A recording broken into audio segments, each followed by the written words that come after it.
जय श्री कृष्णा। बैसाख महात्म्य 21वां अध्याय। शंख और मतंग ऋषि के पुत्रों की कथा। राजा ने कहा, हे मुनीश्वर, आपके मुखारविंद से भगवान के इस पुनीत धर्म को सुनकर बड़ी प्रसन्नता होती है। अब आप कृपा कर उन दिव्य धर्मों का वर्णन करें जिनसे भगवान विष्णु प्रसन्न होते हैं। यह सुनकर श्रुतिदेव बोले, हे नरश्रेष्ठ, मैं प्राणियों के समस्त पापों को नष्ट करने वाली एक पुनीत कथा कहता हूँ, उसे सुनो। एक समय पंपा नदी के तीर का निवासी एक परम यशस्वी ब्राह्मण था जिसका नाम शंख था। वह सिंह राशि के बृहस्पति में गोदावरी के तट पर आया। वह भीमरथी के पार पहाड़ों पर जहाँ विकट जंगल था गया। वहाँ न तो कोई मनुष्य था और न जल था।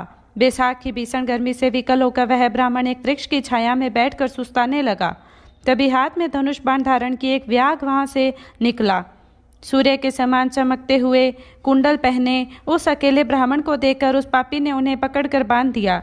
फिर उनके कुंडल, जूते, छतरी, माला और कमंडलू छीनकर उन्हें जलती हुई रेत पर पटक कर चला गया। तदुपरांत शंख उस दुष्ट के बंधन से मुक्त होकर आगे बढ़े, परंतु गर्म रेत में उनके पैर जल जाते थे। वे पीड़ा से छटपटा कर आहें भर रहे थे। जब दूर खड़े व्याघ्र ने ब्राह्मण को गर्म रेत में पांव जलने के कारण आहें भरते हुए देखा तो उसे दया आ गई। तब उसने ब्राह्मण को अपनी पुरानी जूती दे दी और ब्राह्मण ने भी प्रसन्न होकर उसे आशीर्वाद दिया।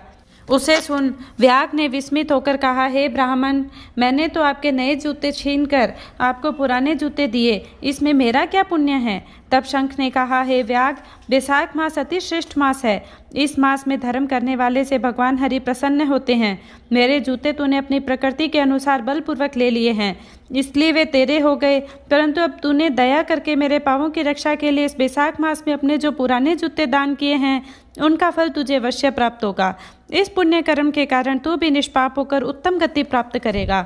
देवयोग से उसी समय व्याघ्र का पीछा करता हुआ एक सिंह वहां आ पहुंचा।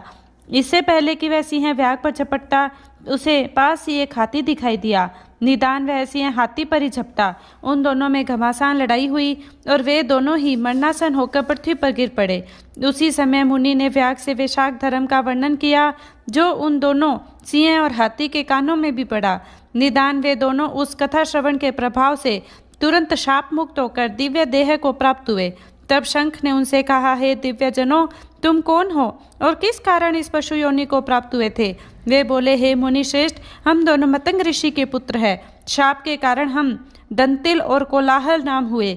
उस समय हमारे पिता ने हमसे यह कहा, हे पुत्रों, तुम भगवान मधुसूदन के प्रिय बैसाख मास का सेवन करो।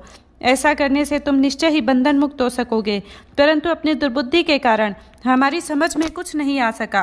तब हमारे पिता ने क्रोध करके हमें शाप देकर सिंह और हाथी बना डाला। तदुपरांत हमने उनसे शाप मुक्ति का उपाय पूछा तो उन्होंने कहा कि जब तुम मुनि और व्याघ्र के मध्य होने वाली बैसाख धर्म की वार्ता का श्रवण करोगे तभी शाप मुक्त हो सकोगे। अतः हे मुने, अब आप दोनों के कारण हम दोनों शाप मुक्त हो गए। अब हम अपने पिता के पास जाते हैं और वहां आपके द्वारा स्मरण किए हुए पुनीत बैसाख धर्म का पालन करेंगे। जब व्याघ्र ने उन दोनों को पशु योनि से मुक्त हो दिव्य देह धारण कर उत्तम लोक को जाते देखा तो वह भी अपने समस्त शस्त्रों को फेंक कर कृपालु ऋषिवर शंख के चरणों में गिरकर इस प्रकार कहने लगा, जय श्री कृष्णा।